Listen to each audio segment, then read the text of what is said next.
The crying pierced through the airplane cabin like a siren, turning heads and making passengers shift uncomfortably in their seats.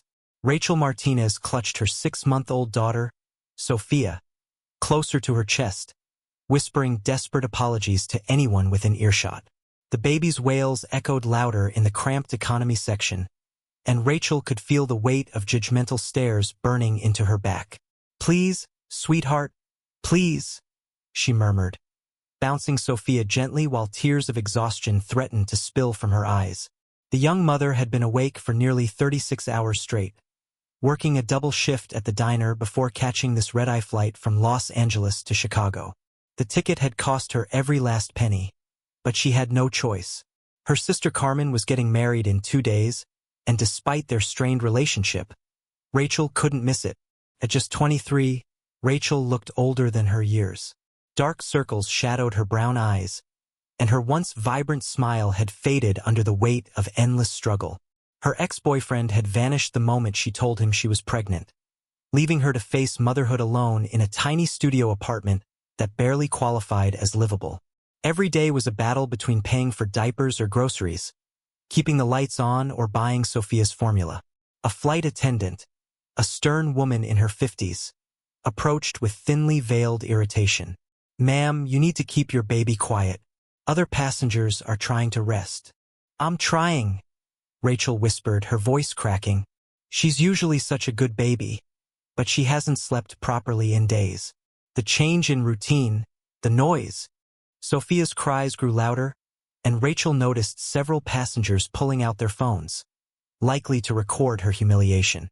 Her face burned as she imagined becoming one of those viral stories, the inconsiderate mother who ruined everyone's flight. Maybe you should have thought about that before booking a flight. Just as she was about to retreat to the bathroom to calm Sophia in private, a gentle voice spoke beside her.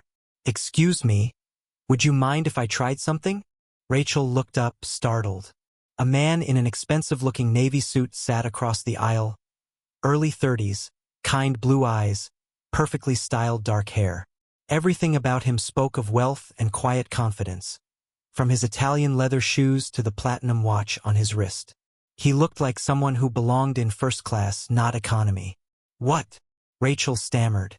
"I have experience with babies," he said with a warm smile. "My sister has 3 kids, and I've learned a few tricks. Sometimes a different voice or touch helps. Would you trust me to try?" Rachel hesitated. She had learned to be cautious around strangers, especially men. But there was something gentle and genuine about him, and desperation outweighed her fear. "Okay," she whispered, carefully placing Sophia in his arms. The transformation was instant.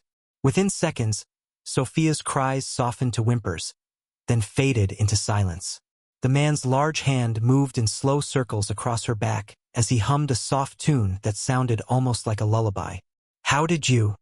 Rachel breathed in awe. "Lots of practice," he replied quietly, smiling.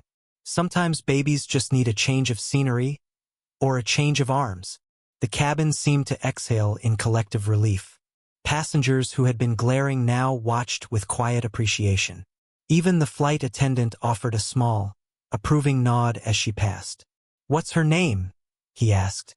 "Sophia," Rachel replied softly. "And I'm Rachel." "Thank you. I was about to have a complete breakdown."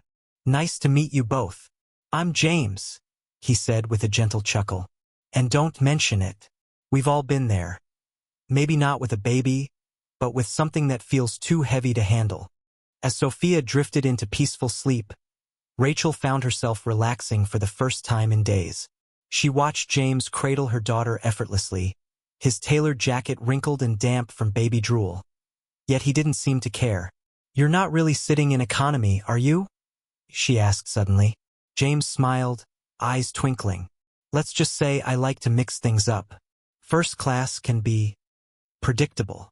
Something in his tone made Rachel wonder if there was more to him, but exhaustion dulled her curiosity. Her eyelids grew heavy. "I should take her back," she said half-heartedly.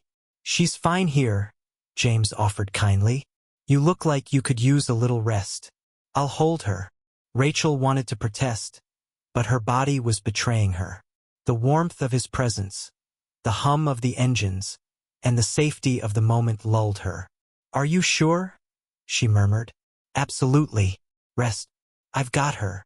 Moments later, Rachel's head gently rested against his shoulder.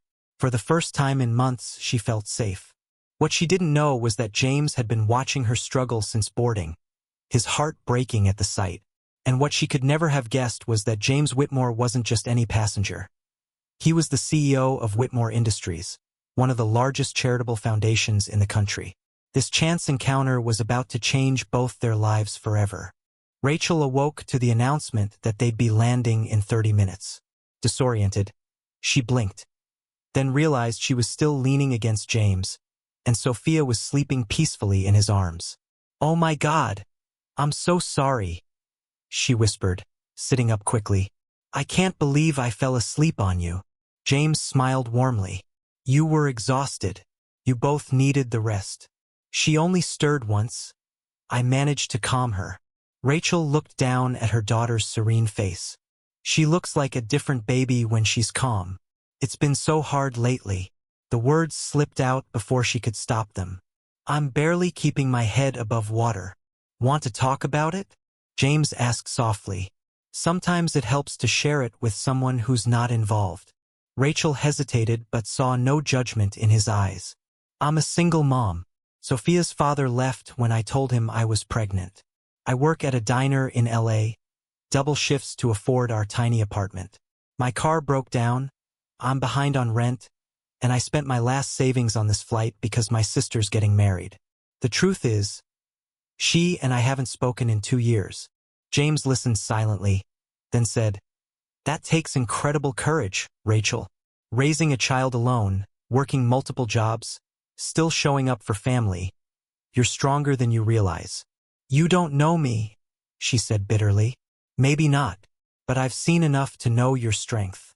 The way you apologized to every passenger, the way you held your baby even when the world glared at you, that's not weakness.